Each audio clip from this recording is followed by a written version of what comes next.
Welcome to TV Swathi fact.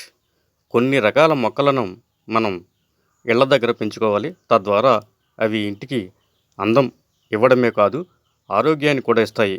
ఇక ఇప్పుడు మనం చెప్పుకోబోయే మొక్క అయితే మరో ప్రయోజనం కూడా ఇస్తుంది. ఆ మొక్క ఏమిటో, దాని ప్రత్యేకత ఏమిటో ఒకసారి చూద్దాం.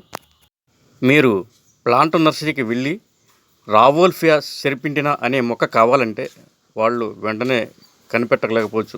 దానికి బదులు సర్పగంధ మొక్క కావాలి అన్నారంటే వెంటనే ఇస్తారు. ఈ మొక్కకు చాలా పేర్లు ఉన్నాయి.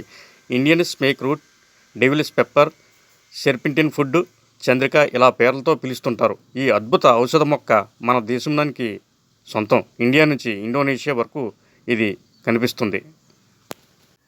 ఈ మొక్క ఇండియాలో హిమాలయాలో లభిస్తుంది.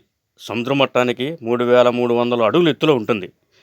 ఈ మొక్కను దశాబ్దాలుగా మందుల తయారీలో వాడుతున్నారు. అలాగే నిపుణులు ఈ మొక్కను పాము కాట్లు, కీటకాల కాట్లు, జ్వరం, మలేరియా, కడుపు నొప్పి, విరేచనాలకు విరుగుడుగా వాడుతుంటారు. ఇది గర్భాశయ సమస్యలను మరియు పిచ్చిని కూడా తగ్గిస్తుందని చెబుతుంటారు. క్రీస్తుపూర్వం 1000 సంవత్సరాల కాలంలో తాళపత్రాల్లో కూడా ఈ మొక్క ప్రస్తావన ఉంది.